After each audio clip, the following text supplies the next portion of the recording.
Bom dia a todos. Sejam bem-vindos à nossa última sessão. Que bom que todos estamos aqui. Fizemos essa trajetória, né, de 2023. Chegamos até aqui e, se Deus quiser, a gente vai iniciar 2024. Sejam muito bem-vindos. Hoje a leitura do Pão Nosso de Francisco Cândido Xavier pelo Espírito de Emmanuel. Leitura 158, Governo Interno. Antes subjugo o meu corpo e o reduzo à servidão, para que pregando aos outros eu mesmo não venha de algum modo a ficar reprovado. Paulo, 1 Coríntios, capítulo 9, versículo 27. Efetivamente, o corpo é miniatura do universo. É imprescindível, portanto, saber governar. Representação imaterial terrestre da personalidade espiritual. É razoável esteja cada um atento às suas disposições. Não é que a substância passiva haja adquirido poder superior à alta vontade humana.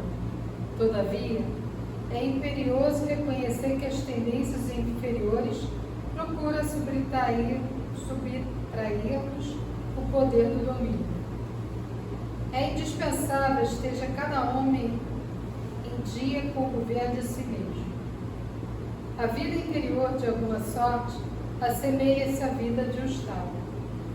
O espírito assume a autochefia, auxiliado por vários ministérios.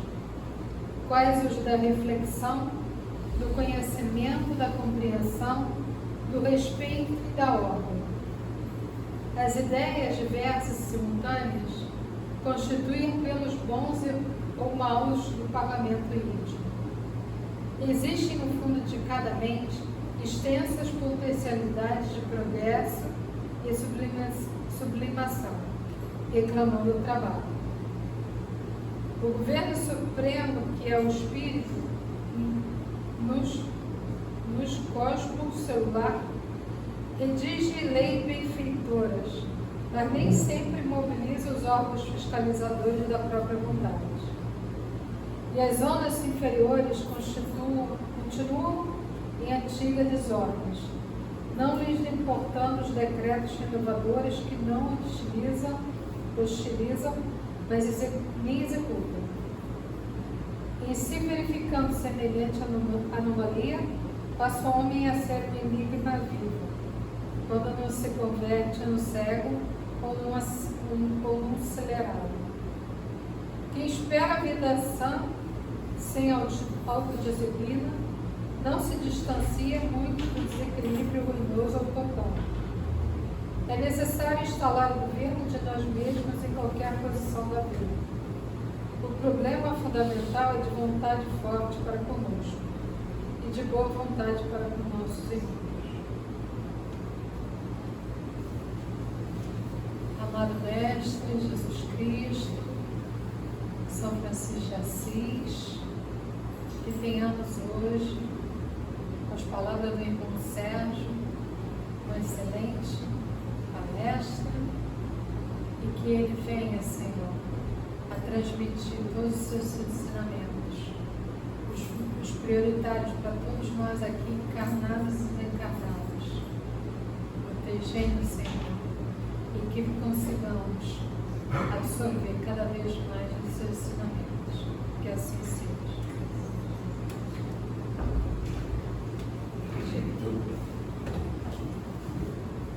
Bom dia. Que a paz do Divino Mestre Jesus, a vida da ideia, habite os nossos corações, hoje e sempre. Queridas irmãs e irmãos, vamos falar um pouco desse espírito arcangélico que recebeu a missão gloriosa, sublime, de nos conduzir. Dizem os irmãos maiores que no seio excelso do Criador incriado nas culminâncias da evolução, pontificam os Cristos divinos, os devas arcangélicos, cujo sublime amor, cujo poder soberano superam tudo quanto de magnificente e formidável possa, por enquanto, a mente humana aquilatar. São esses espíritos arcangélicos que, junto com os arquitetos siderais e inspirados pelo grande arquiteto do universo, eles, nas oficinas do infinito, constroem, desenvolvem e desintegram os orbes, os mundos, os planetas.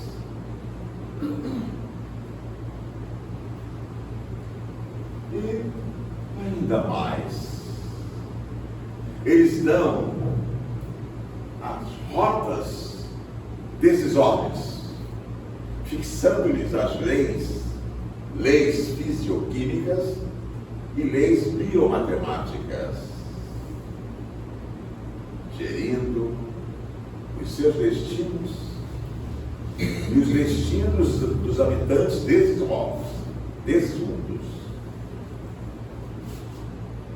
E aqui, no nosso planeta, veio o Cristo Jesus, o Senhor da verdade e da inteireza,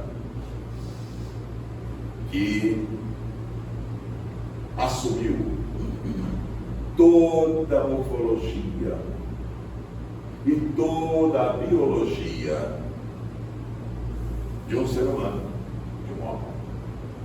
Ele se materializou por inteiro e esteve entre nós durante 33 anos, dos quais, durante 3, ele exerceu o seu messianato. Todas as suas faculdades estavam plenamente desenvolvidas e em perfeito funcionamento. O Divino Mestre Jesus personificou entre nós o modelo perfeito por excelência, físico e espiritual, do Homo sapiens, na mais elevada graduação mentofísica a que esta humanidade chegará quando atingir as culminâncias da evolução terrestre. Pois bem, foi esse espírito que aqui esteve. Mas, para entendermos um pouco mais desse espírito, ou melhor, para entendermos um pouco mais do que ocorreu com a vinda do Divino Mestre Jesus, nós vamos recorrer à nobre mentora Amélia Rodrigues. Eu acredito que muitos aqui tenham tomado conhecimento desse espírito maravilhoso que aqui esteve e que escreve coisas, ai meu Deus, com linguagem poética. Amélia Rodrigues, no seu livro Trigo de Deus, ela descreve com linguagem poética os acontecimentos da vida de Jesus quando ele aqui esteve. E nos mostra, nos dá uma ideia do que acontecia conosco. E ela diz mais ou menos assim: aqueles eram dias semelhantes a estes. O poder temporal galopava o ginete das suas ambições desmedidas, submetendo povos e nações ao talante das suas arbitrariedades. A terra parecia então uma imensa seara. O povo, à maneira do trigo, estava mirrado, vítima do escarraço destruidor, vítima das ervas daninhas personificadas nas nossas mazelas: orgulho, egoísmo, ganância, assessorados pela violência. A criatura humana estava despojada dos seus mínimos direitos legais. Podia viver no Fausto e na glória por um dia, no outro passava a condição servil, vítima das guerras incessantes e cruentas, valendo menos que um animal de carga. A fome, a miséria, a doença, a viuvez, a orfandade desvalida davam-se as mãos para devorarem, à maneira dos chacais, os restos deixados pelos ricos nos arredores da cidade, do lado de fora dos muros. Foi nessa paisagem que o divino mestre Jesus chegou com a sua doutrina de amor e luz. Chegou nos fazendo um convite para que inaugurássemos uma nova era fundamentada na solidariedade fraternal. A sua atenção se voltou, ficou centrada na reforma íntima da criatura humana. Tudo que ele tocou se transformou em diamante estelar. Entoou a mais sublime canção que esta humanidade já pôde ouvir: a canção das bem-aventuranças. Concitou a que fôssemos na sua direção, pois que nos albergaria a todos em seio generoso. Dizendo ele: o meu fardo é leve e o meu jugo suave. Vinde a mim, todos vós que estáis cansados e atribulados, e eu vos aliviarei. Então, esse divino mestre Jesus, que nos trouxe este alento, esta esperança de um porvir melhor, que nos mostrou que não estamos abandonados, acendeu a esperança nos corações daqueles, dos sofredores, encarnados e desencarnados. Nós achamos que Jesus promoveu vários prodígios às nossas vistas, muitos deles registrados no Novo Testamento. Mas nós não sabemos, e agora chegam aos nossos conhecimentos, através dos irmãos maiores, os prodígios realizados no plano espiritual. Porque se a humanidade sofrida, encarnada, era de alguns poucos milhões, a desencarnada era muito maior, e o sofrimento lá era muito maior também que o sofrimento aqui. Portanto, Jesus, o que aparece para nós aqui, são os prodígios realizados, mas não aparece aquilo que ele realizou, e que foi muito mais no plano espiritual. Ele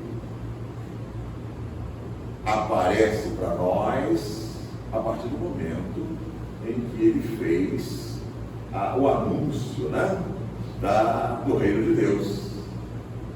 Nós sabemos que numa tarde de sábado, Jesus passa em Nazaré, vindo do deserto, onde ele fez as suas meditações, e ele fazia sempre.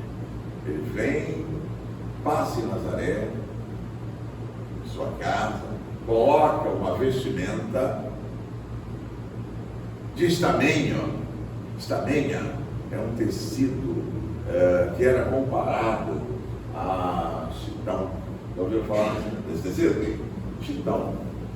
Chitão, tecido para nós aqui, né? Bem simples, bem barato, né? De qualidade até inferior, digamos assim. Mas esta vestimenta dele,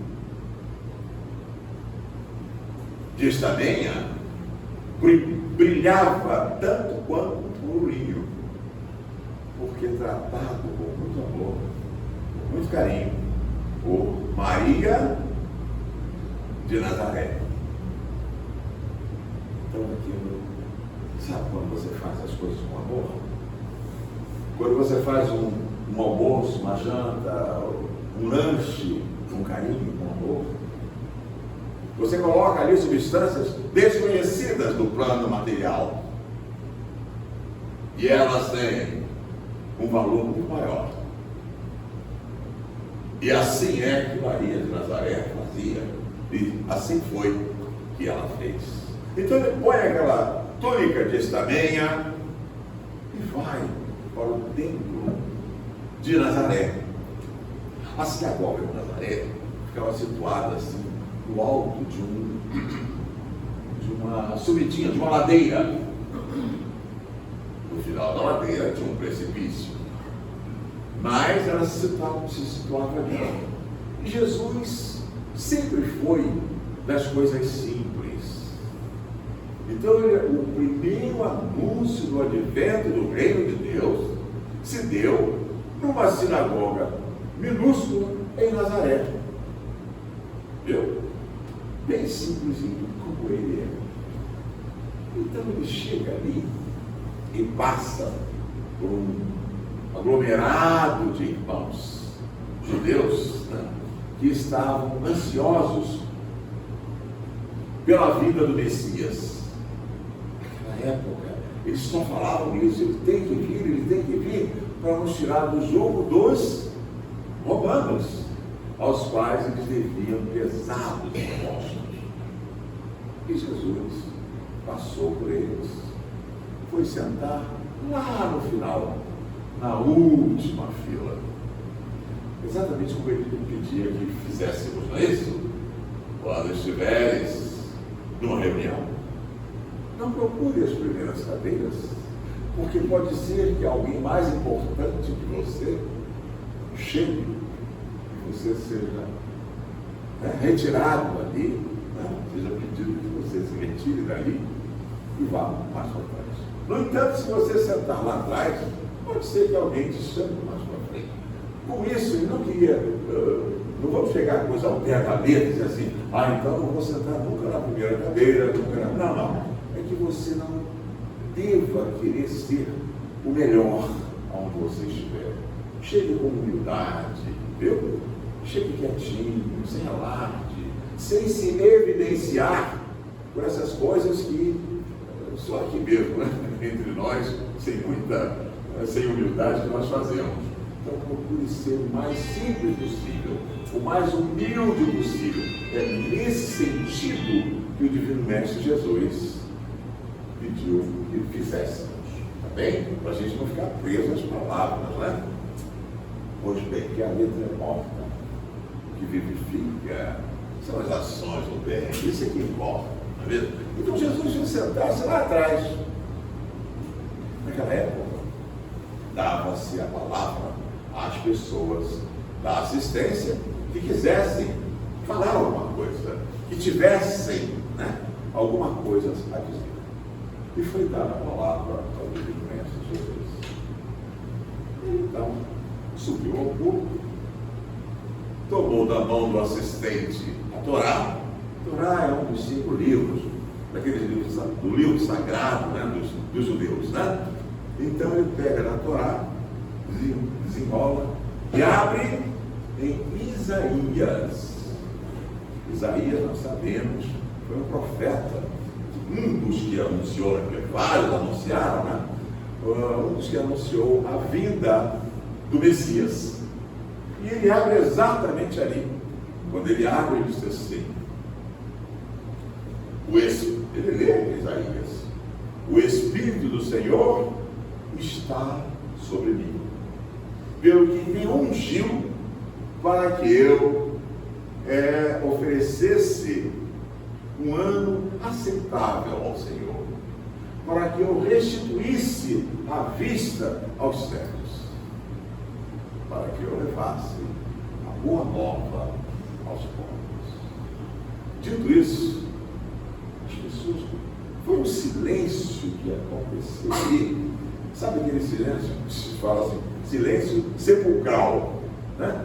Silêncio, um olhando para a cara do outro, com que atrevimento, porque Jesus falou como rei dos reis.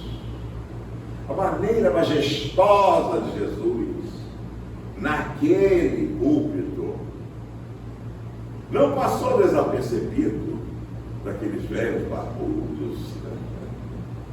Eles ficaram assim, atônitos. Eu perguntava, mas esse aí não é o filho do José, o carpinteiro? Eu dizia, sim. Mas você não vê pela túnica de estamento que ele está usando? Só pode ser ele.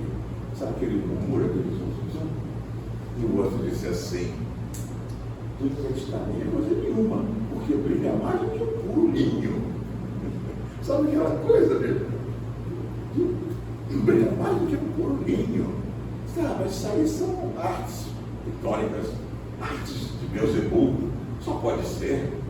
E aí começa a crescer aquele burburinho, aquela coisa, a insatisfação por ver a atitude majestosa do Divino Mestre Jesus, que fazia com que as pessoas que ali estavam, né, se sentissem incomodadas. Aquelas, cujo orgulho era exacerbado, se sentiram incomodadas.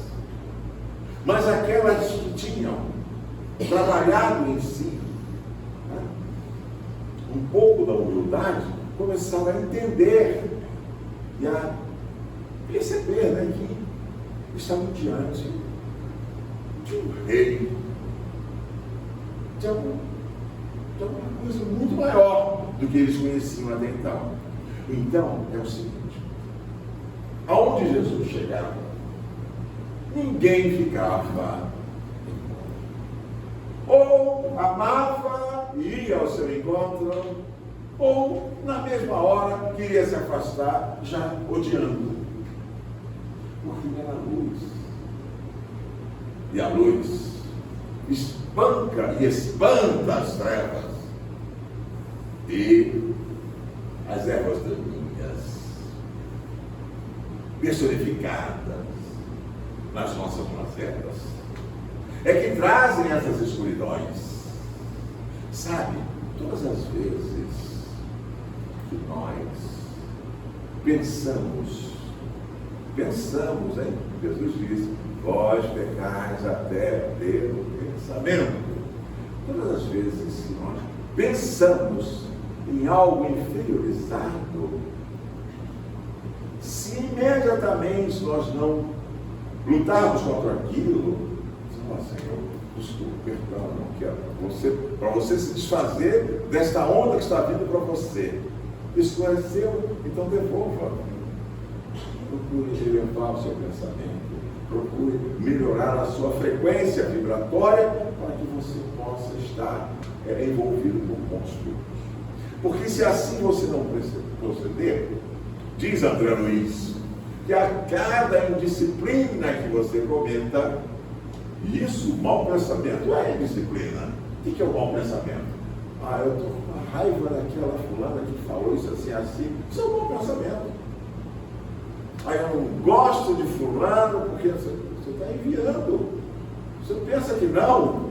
Isso é bobagem. Não é bobagem, não. Não envie energias inferiorizadas em direção a nenhum irmão, porque ela voltará para a fonte, que é você. E vai voltar de uma forma muito, quer dizer, na mesma intensidade que você der. Sabe aquele efeito ação e reação, né? Se você jogar uma bola na parede, devagar, volta devagar. Se jogar com força, o que vai acontecer? Vai voltar com força. Então, na mesma proporção e na mesma razão do que você disser, que você pensar, você vai receber. Então, todas as vezes, diz André Luiz, que você comete uma dessas indisciplinas, o seu perispírito, na mesma hora, fica mais denso e escurece um pouco. Se você insistir, ele fica mais denso e escurece mais um pouco. Se você insistir, bem, vai chegar um momento em que você vai criar placas no seu perispírito. E essas placas só serão diluídas, dissolvidas, retiradas num lugar, meu Deus, ele fala, no chá. Mas o chá, o que é isso? Bom, é um lugar que não vale a pena a gente ir. Dói demais no espírito diluir essas coisas. Então vamos pensar no bem e vamos fazer o bem. Então Jesus, ali no templo, quando ele anuncia isso, começaram as pessoas ali a emitir, cada um, a sua energia. E Jesus estava lendo tudo isso, porque Jesus lê cada um de nós. Sabe exatamente o que estamos pensando, como somos, porque ele tem o poder de entrar nas zonas do inconsciente de cada um de nós. Ele viu as reações. E aí ele torna a falar. Porque, veja bem, ele fala aqui, ele lê Isaías, põe a Torá à mesa, volta para o seu lugar, senta-se. As pessoas ficam assim, olhando e murmurando. Aí ele torna a levantar e diz: o profeta me anunciou, eis-me aqui, ouça. Quando ele disse isso, o pessoal, o profeta, quer dizer, ele dizendo que era ele que viria aqui para anunciar o reino de Deus, estava ungido para isso. Mas eles fizeram, ou seja, ficaram muito chateados, resolveram pegar Jesus e jogá-lo no precipício, sabe? A sinagoga ficava numa ladeira, no meio da ladeira ficava essa sinagoga. Lá em cima, ao terminar a ladeira, o que tinha? Um precipício. E era ali que eles iam jogar Jesus. Os irmãos contando, aliás, Humberto de Campos contando isso, gente, que coisa. Diz que o silêncio, aquele silêncio sepulcral, começou a se transformar num barulho ensurdecedor. O silêncio inicial era tal que eles podiam ouvir os sinceros das cabras que pastavam a 1 quilômetro de distância. Sabe aquele sininho que as cabras? Bom, eles podiam ouvir. Mas depois que Jesus se levantou e disse: ouvi-me, eis-me aqui, foi um barulho, parecia assim, sabe aquela trovoada que está chegando, aquele trovão violento, perto. Foi assim. Aí, o que eles fizeram? Juntaram Jesus e levaram para o precipício, para jogá-lo de lado. Só que, quando eles olharam bem, estavam se agarrando uns aos outros. E cadê ele? Jesus tinha passado por eles. Entende? E eles ali agarrados. Um açougueiro, não importa agora como ele vem, mas teve um açougueiro que falou: salva se eu pego. E com medo, porque ele viu que ele iria cair, entende? Ali, e ele iria jogar os outros. Pois bem, e aí Jesus, foi assim que Jesus anunciou, né, o advento do Reino de Deus. Foi nessa sinagoga, numa tarde de sábado, um lugar bem simples. A partir dali, ele vai para nas praias da Galiléia e para fazer as suas pregações, né? Vai habitar a casa de quem? De Pedro, muito bem, lá em Cafarnaum. E lá ele, depois da morte de João Batista, sabemos nós, né? João Batista perde a cabeça, né? Numa festa do rei Herodes. Mas isso foi bem de longe, sabe? Só mais um tantinho eu vou contar isso. O que aconteceu? Cerca de 500 anos antes, existia um rei chamado Rei Acabe e uma rainha, sua esposa, Jezabel. Os dois eram, eles gostavam, eles seguiam os ensinamentos de um Deus chamado Deus Baal, pelo Deus da fertilidade. E você sabe que na época cada um tinha crença numa coisa, né? Eles tinham crença no Deus Baal. E existia um profeta, lembra desse nome? Elias, ouviram falar, né? O profeta Elias. O profeta Elias, ele disse certa vez: olha, esse Deus Baal não é Deus de coisa nenhuma, não é Deus de coisa nenhuma. Deus é o Deus único, verdadeiro, só tem Ele e tal, né? Ele fala do Jeová. Pois bem, Jezabel, princesa, ficou chateada com isso. Disse: olha, prendam este homem aonde ele estiver. Eu quero a cabeça dele. Quero acabar com ele. Porque ele está falando contra o nosso Deus, Deus Baal. E aí, um dos homens da guarda encontrou com Elias. E Elias falou assim: ela quer me prender, né? Pois diga a ela que neste domingo eu estarei ao pé do Monte Carmelo para desmoralizar esse Deus Baal. Manda vai lá, com toda a corte. Quando esse soldado falou com Jezabel ia matar o soldado. Disse: mas eu não mandei você prender. Não, mas ele disse que vinha. E quem disse que pode garantir que ele virá? Ele vai fugir mais uma vez. Eu disse: não, mas ele disse que vinha. Então tá bem. Se não vier, é o seu pescoço que vai. Entende?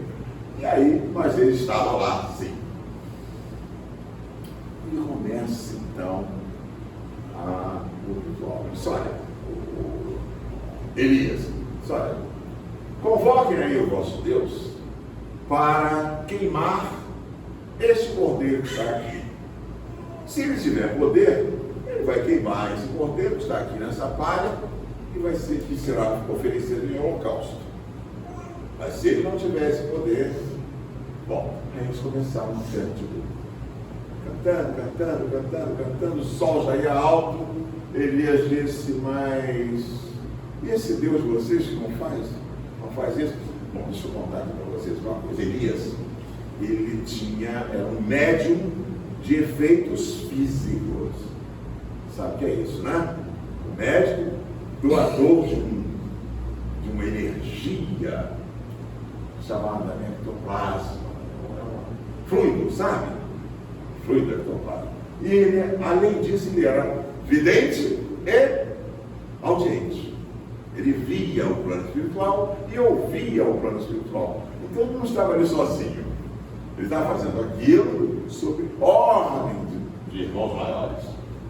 Então, eu disse, olha, esse Deus de vocês realmente não é coisa nenhuma, porque até agora ele não se pronunciou.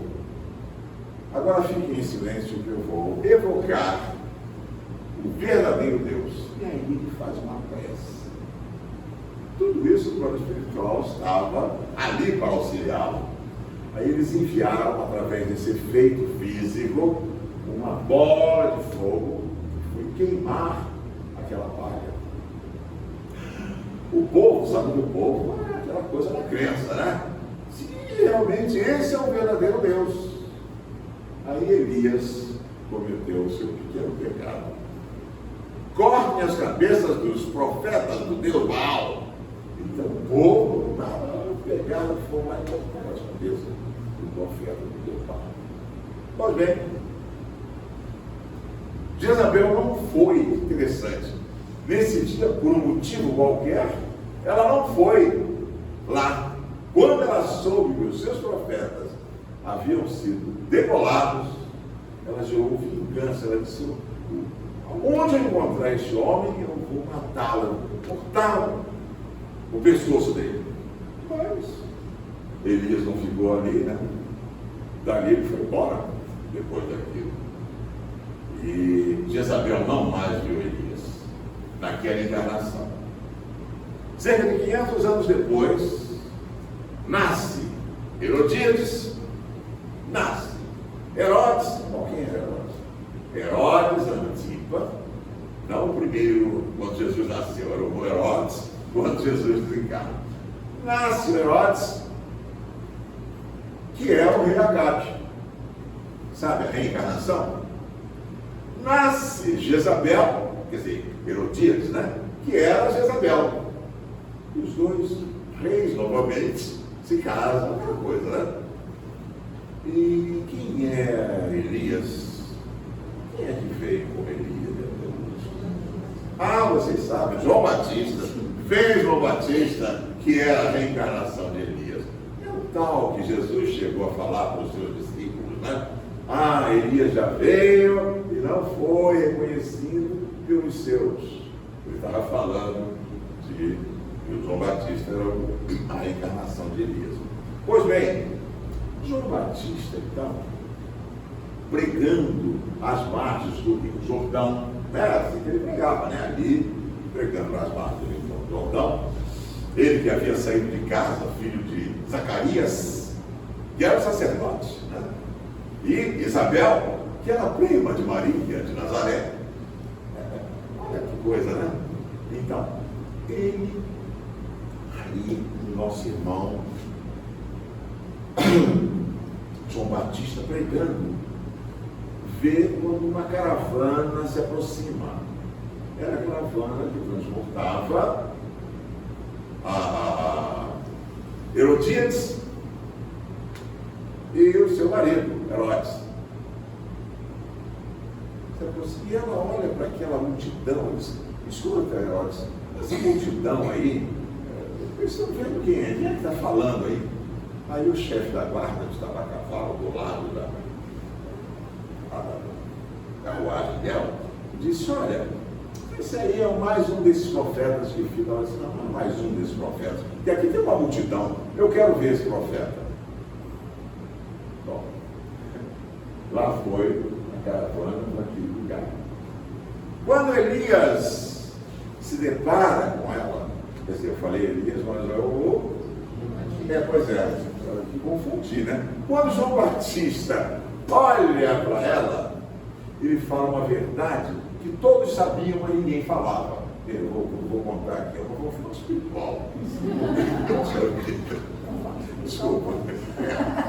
Herodíades, entre aspas, esposa de Herodes, na realidade, era a esposa de Filipe, irmão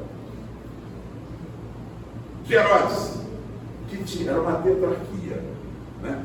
O Filipe era um dos tetrarcas, então ele tinha as terras dele para ele, né, comandar, governar, reinar, e mais outras duas. E ali a parte da Galileia, a região toda, era com o Herodes. Herodes, quer dizer, Herodíades, era casada com Filipe. Tinha uma filha, inclusive, a Salomé. Eu não lembro até muito mais. Ele gosta da Herodíades. Herodes gosta da Herodíades. Cunhada, né? Aí, ela resolveu fugir e ficar com ele. Filipe, que tinha outras tantas, não queria saber disso, lá, vai mesmo e tal. Não ligou para o fato. Não brigou com o irmão por causa disso.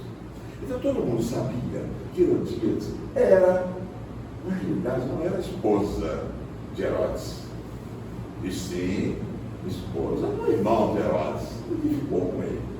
Então, quando João Batista é chamado para falar com o rei, com a rainha, ele chega, cruzou o olhar com o da Herodíades, e Herodíades espiritualmente o reconheceu.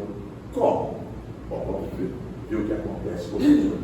Quando você se depara com um irmão que nesta personalidade você não conhece, mas que você já teve relação com ele no passado, você, se ele, essa entidade é uma pessoa que fez alguma coisa boa para você, você olha com simpatia e diz, eu gostei tanto de fulano, não sei porquê, né? Você tem isso. Mas quando é uma pessoa que você encontra que já fez alguma coisa errada para você, ou você para ela, ao se encontrar, você pô com a cara de fulano, não sei porquê.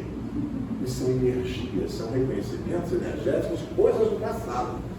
Quando Elias olhou para ela, eu falei Elias outra vez, quando João Batista olhou para ela, e ela olhou para João Batista, turma que se reconheceu. Ela disse, o que tu fazes aí? Ele disse, eu vim preparar o caminho para aquele que há de vir, vós, o qual eu não tenho sequer condições de lhe calçar as sandálias, porque ele é de um reino muito diferente do reino iníquo de vocês, um reino baseado na ganância, no egoísmo, assessorado aí pela violência. Eu falo de ela ficou muito chateada com aquilo. E mais, neste reino não vai haver o que você fez com Filipe. Todo mundo ficou sabendo que era, né? Ela ficou com muita raiva. Falou, eu vou matar esse homem. Ela não queria fazer aquilo, mas eu vou matar. Essa ameaça ela já havia feito 500 e poucos anos antes. E ela cumpriu. Como o rei Herodes sabia que a esposa podia mexer lá nos palitos e falar com alguém da guarda para matá-lo, e se matasse o João Batista, que era querido pelo povo, ia trazer problemas para ele, rei Herodes, que era rei ali, mas sobre a aquiescência, né, do imperador romano. Qualquer turbulência ali, o imperador ia tirá-lo. Aí ele fez o quê? Bom, o que eu faço? Prendo esse homem. Manda prender o João Batista, muito mais para protegê-lo de um assassinato na rua, em qualquer lugar, do que outra coisa. Pois bem, eis que vem o aniversário de João Batista. Aquela festa, povos e bebes e tal, lá pelas horas tantas. Salomé, que era uma mocinha de seus de Herodes, mas eu falei de quem? Os personagens. João Batista, de Herodes. Herodes, aniversário dele. Salomé, que era sua enteada, era sobrinha, a gente não sabe falar o que era, né? Dá para falar? Não sei. Sobrinha, enteada. Bom, ela dança. Ao dançar, ao terminar a dança, uma mocinha dos seus 16 anos, bonita, ela joga um véu assim no chão, perto do rei, e volta-se para onde? Aí o rei disse assim, já Já não era mais ele, né? Já não era mais ele. Depois do terceiro, ele disse, peça, minha jovem, que eu te dou até a metade do meu reino. Você viu como ele já estava, né? Eu penteava dessa forma, né? Eu te dou a metade do meu reino. Ela falou, mãe, eu estou dizendo que me daria até a metade do reino dele. O que eu faço? Eu peço. A mãe falou assim, peça a cabeça de João Batista. Quer dizer, ela estava com aquele negócio da vingança, né? Que ela trazia no seu espírito há 500 anos, mais de 500 anos. E João Batista estava preso. Aí a Salomé vai lá e diz, eu quero a cabeça de João Batista. A festa acabou ali. Porque palavra de rei não volta atrás. Ele tinha que cumprir. Mas a contragosto, ele não queria fazer isso. Aí ele pediu a cabeça de João Batista. Daí, a algum tempo, numa bandeja, chega a cabeça de João Batista. Foi uma tristeza só. Foi horrível. Não fez bem para ninguém, nem para ela.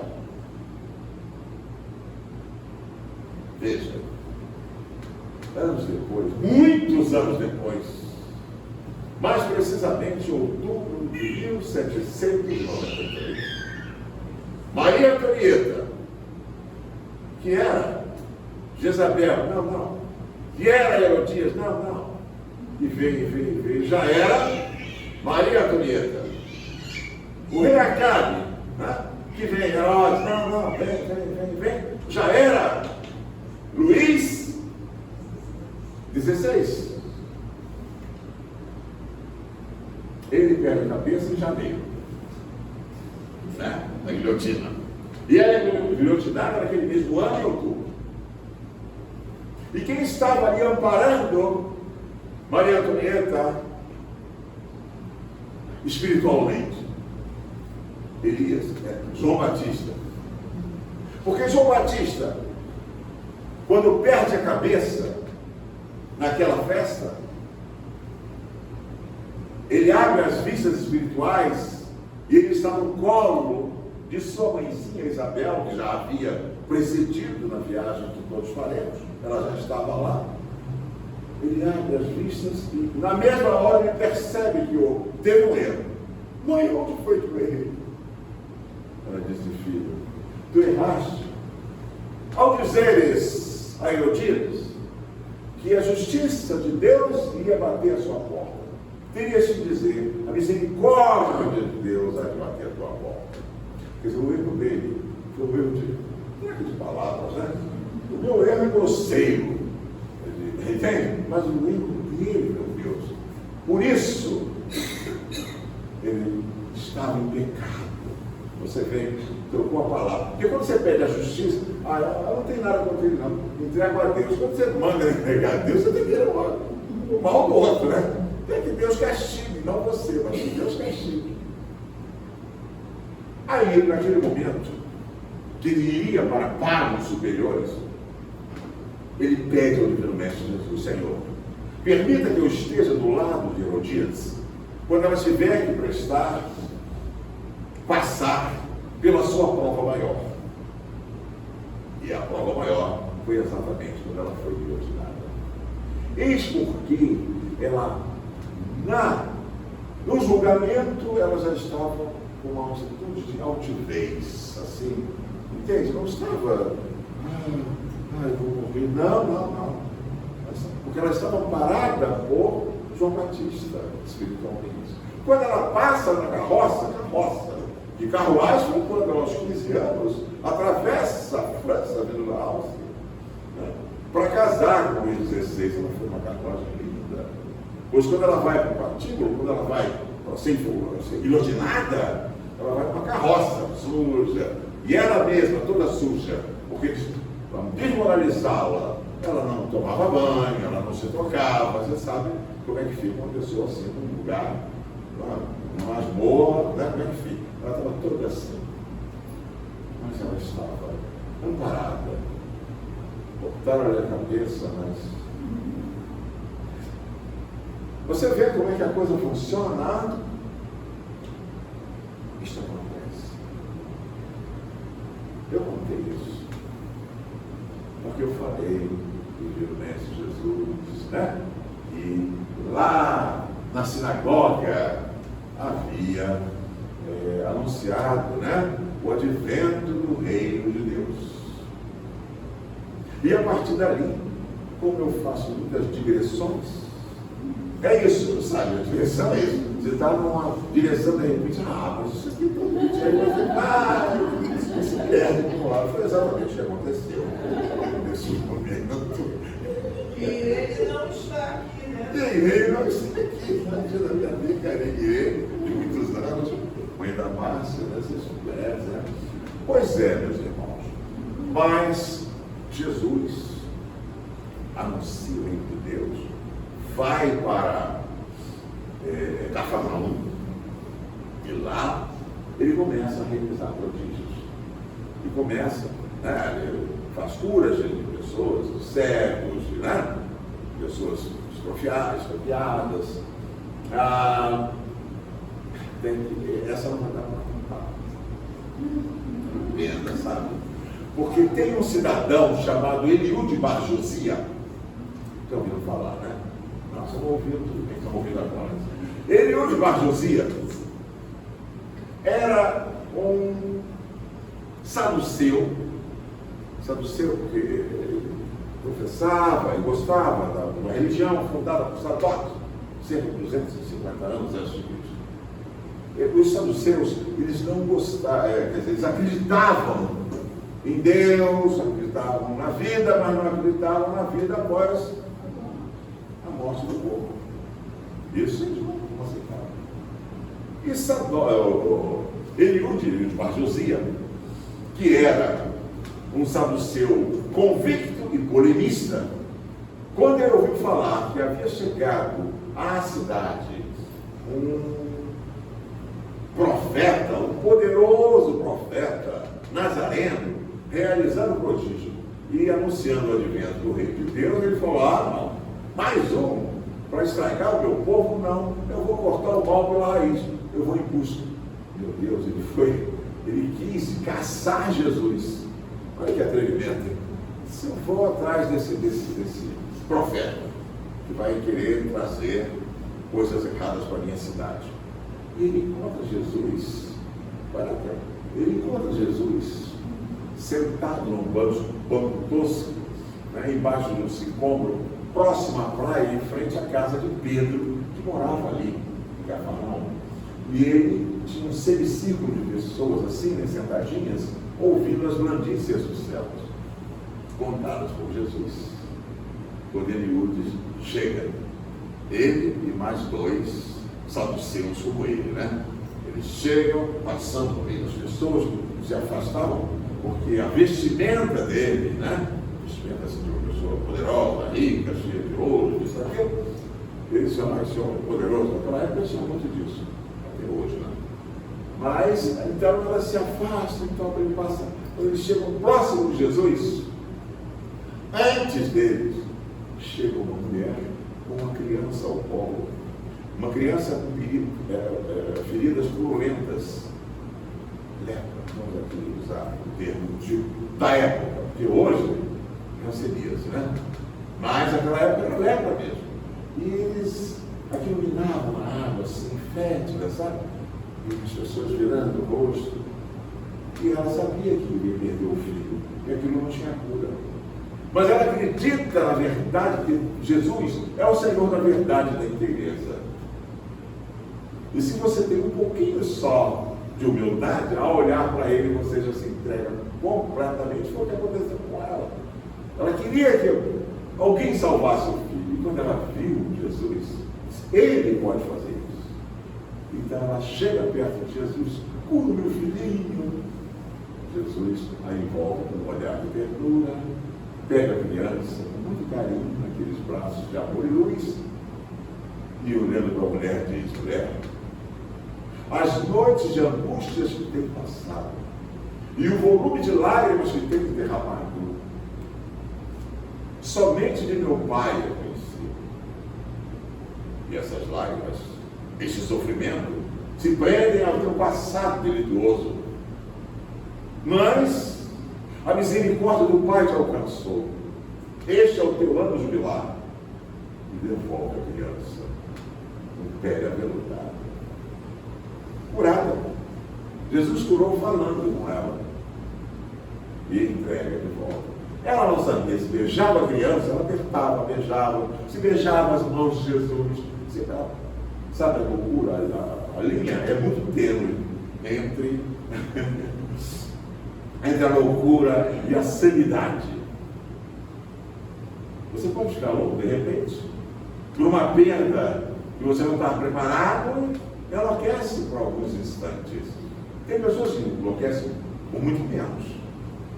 Ficou pobre. Era rico e perdeu tudo. Pronto. É motivo de loucura para alguns. Então, ela fica, Jesus espera que tudo passe. Quando ela se acalma, Jesus se volta para ele e diz: aqui devo a sua presença, amigo. Ele chama ele hoje de amigo. E ele diz: olha, vem aqui em nome de famílias decentes de Cafarnaum para saber o orgulho desse irmão. O que a autoridade faz dessas coisas? Essas coisas, gente, a transubstanciação daquela pele toda cheia de buracos, de feridas, de repente fica lisinha, é qualquer coisa? Não é qualquer coisa, não. É um milagre que ele não aceitou. Você viu o orgulho quando é muito reservado, você vê, mas não acredita. Tem gente que chega a falar mesmo: eu posso ver, mas não vou acreditar. Aí é demais, né? Aí é demais. Ela foi o caso dele. Bem, não vai dar para terminar a história dele, mas eu quero dizer o seguinte: uma noite, no final de tarde, Jesus vira Pedro, André, seu irmão, João Evangelista e Tiago, maior irmão de João Evangelista. Os quatro eram sócios no barco da pesca. Ele disse: prepara o barco que nós vamos. Eles não estavam em Cafarnaum, eles estavam fora de Cafarnaum. Vamos a Cafarnaum essa noite. Chegamos assim, meu Deus, prepara o barco para Cafarnaum. Mas ele está pedindo e foram. Eu vou postar muita coisa. Bom, lá Jesus se dirige para uma parte em que só tinha ricos. Sabe, já ouviram falar? Na Bahia tem esse negócio, né? O elevador, não tem uma coisa assim? Um lugar mais abastado, menos abastado. Também tem muito isso, né? Não tem? Um lugar que são as pessoas que têm poder aquisitivo melhor. Jesus se dirige para esse lugar. E diz que os quatro vão andando atrás de Jesus e olhando para o outro. O que vai passar? É um lugar de rico, ele nunca foi disso. Ficaram mais espantados ainda quando viram que Jesus abriu não, passou pelo portão aberto da casa de Eliúde. Mais ainda quando Jesus entrou pela sala de Eliúde, e ele atrás. E Eliúde, Jesus parou, Eliúde andando lá e para cá. Quando ele percebeu que estava sendo observado, olhou e falou: és tu. Vieste zombar do meu infortúnio? Jesus disse: meu coração não cabe, no meu coração não cabe esse sentimento. Eu vim para te oferecer mãos amigas, ombros amigos. Foi o Pai Celestial que me enviou com os meus irmãos para te oferecer o que tu tanto buscas.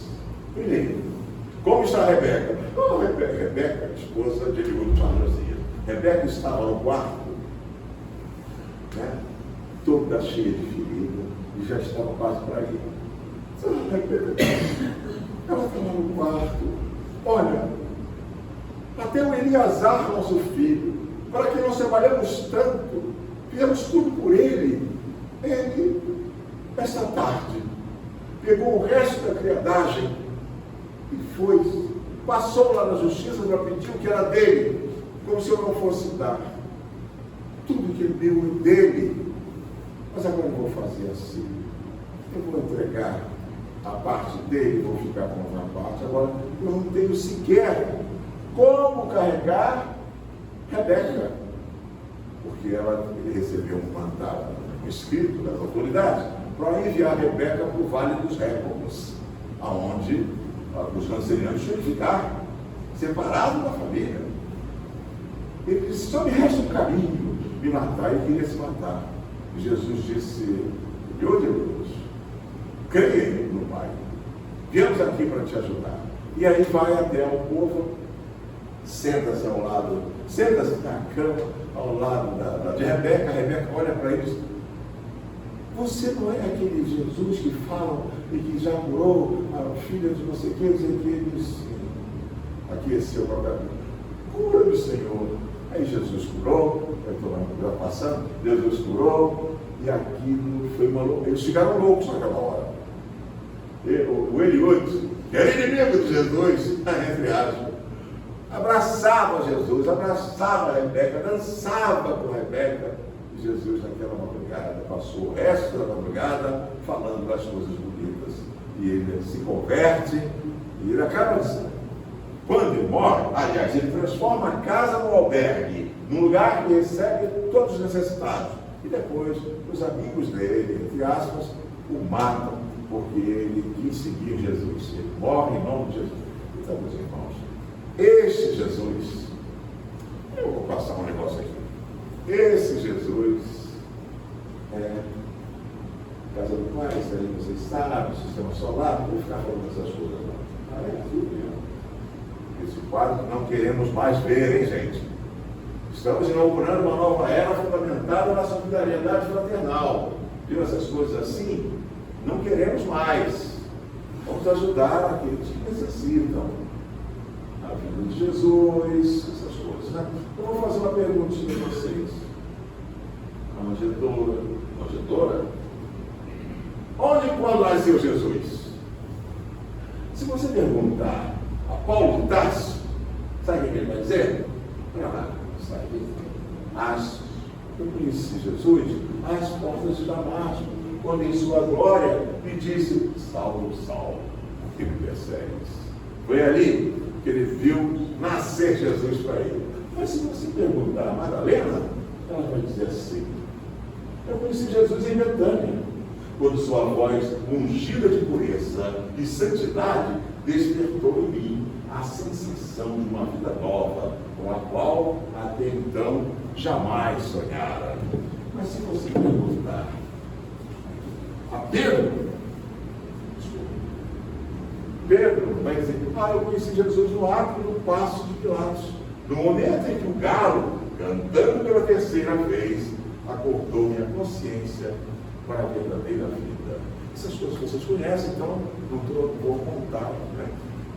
E se perguntasse a João Evangelista onde e quando nasceu Jesus, ele dirá, no dia em que meu entendimento, iluminado pela sua divina graça, me fez saber que Deus é amor. Mas se você continuar perguntando, e perguntar a Zaqueu, você sabe, né? O coletor de impostos, publicano, ele dirá, eu conheci Jesus em Jericó, quando ele disse, Zaqueu, desce. Você sabe de que ele é? Desce, importa que me hospede contigo. Naquele dia, entrou a salvação no meu lar. Mas se você perguntar ao Tomé, o incrédulo, ele dirá, eu conheci Jesus em Jerusalém, naquele dia memorável e inesquecível em que me foi dado testificar que a morte não tinha poder sobre o Filho de Deus. Porém, se você perguntar, Dimas, bom ladrão, aquele que estava à direita de Jesus, ele dirá, eu conheci Jesus. Jesus nasceu no topo do Calvário, quando me dirigiu um olhar repassado de piedade e de ternura, e me fez esquecer todas as misérias deste mundo e antegozar as delícias do paraíso. Mas, e para você?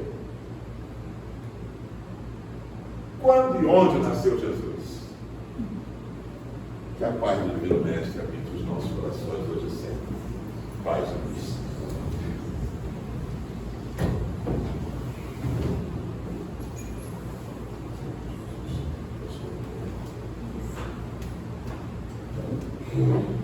Palestra, né? Ensinamentos que tivemos aqui hoje. Recadinho, né? Como já foi dito, hoje é a última reunião do ano, aqui é domingo. quarta-feira vai ser dia 20 de dezembro, a última reunião. Domingo a gente retorna dia 21 de janeiro e na quarta, dia 24 de janeiro.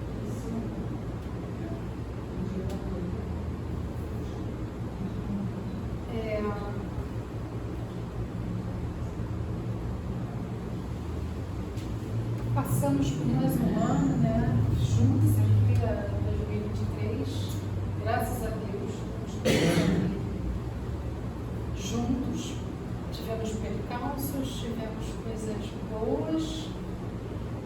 Normalmente, no final do ano é o período que a gente faz aquela reflexão de como foi o nosso ano, um período que a gente para um pouquinho para pensar e verificar se seguimos exatamente o ensinamento de Jesus, como é que está a nossa caminhada, né? Porque nós temos, eu diria que sorte, né? Tivemos essa boa vontade de estarmos encarnados, onde muitos ainda estão desejando isso, que aconteça, então a gente tem que aproveitar o máximo possível dessa vida para seguir em frente. Eu desejo a todos, em nome da casa, um ótimo Natal, um ótimo Ano Novo, com seus familiares, um Natal de paz, um Natal de luz. Lembre-se sempre, né, o Natal a quem é dedicado, né, conforme as palavras divinas aqui dos céus, né, lembre-se sempre que o Natal, ele é o dia que a gente se dedica a Jesus Cristo. Então a gente pensar nos ensinamentos, pensar em tudo que ele nos ensinou e que nos ensina até hoje. Eu queria encerrar. Você quer falar alguma coisa? Depois. Queria encerrar com duas orações. Uma é o Pai Nosso, que a gente vai orar agora, e o segundo é a gente cantar a oração de São Francisco de Assis, que é o protetor das casas. Pai nosso que está no céu, santificado seja o vosso nome. Venha a nós o vosso reino. Seja feita a vossa vontade, assim na terra como no céu. O pão nosso de cada dia nos dai hoje. Perdoai as nossas ofensas, assim como nós perdoamos a quem nos ofende. E não nos deixeis cair em tentação, mas livrai-nos do mal.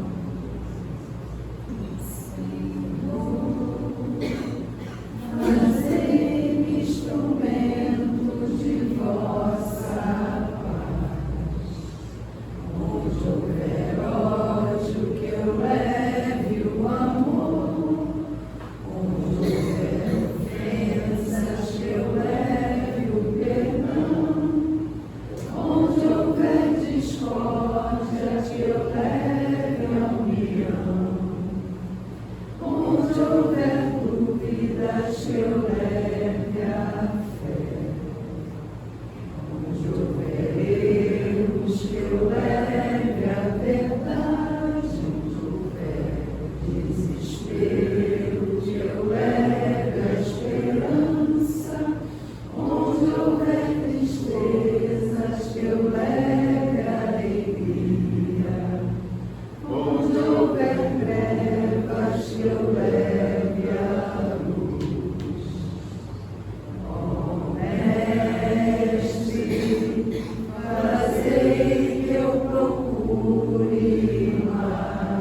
bom e contamos com vocês para o próximo ano, para continuar com o trabalho. Tá bom? Muito obrigada a todos, que Deus compense a todos.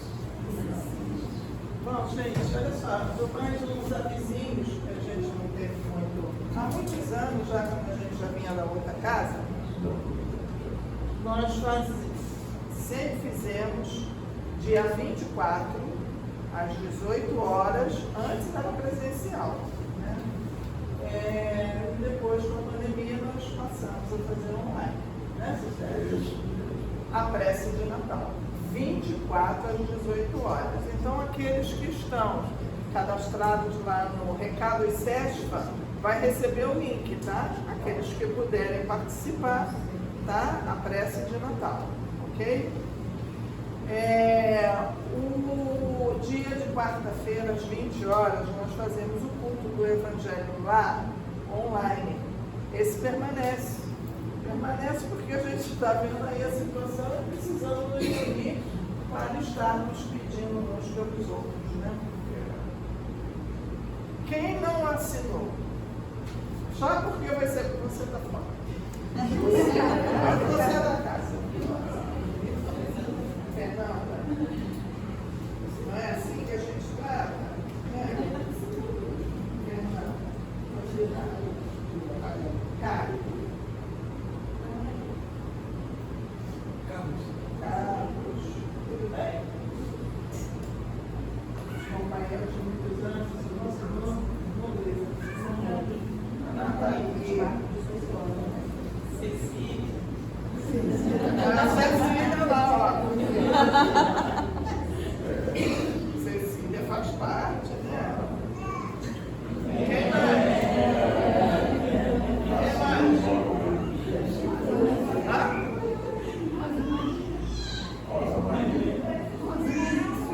Rosa Maria? Ah!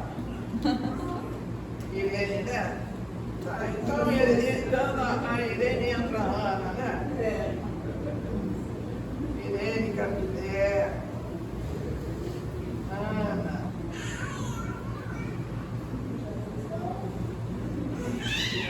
Nossa, é bacana. Mais alguém? Não, né? Todos assinados, então vamos lá no choro feito. Um livrinho para a gente se distrair, né? Durante esse recesso. Também, Ana, por favor. Hã?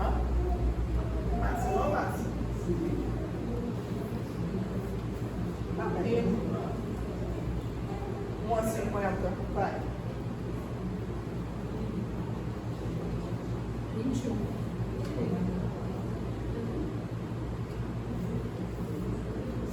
José da Ribamar. Ah, daqui, ó. Olha pra ele, ó. Então, gente. Então, que todos, como foi falado, né? Tenham um Natal de luz. É o aniversariante do dia, gente. Do dia. E é uma pergunta muito importante essa aqui. Será que já nasceu? Isso é muito importante para todos nós. Todos. Será que ele já nasceu? Está nascendo. Né? Então, que tenhamos aí uma noite de muita luz, de muita paz, de muita união, fraternidade. E que o ano de 2024 seja excelente para todos nós, né? Da harmonia, da casa bem, né? E unindo forças, né? Para um ano melhor, certo? Então agora vamos aguardar o trabalho de paz.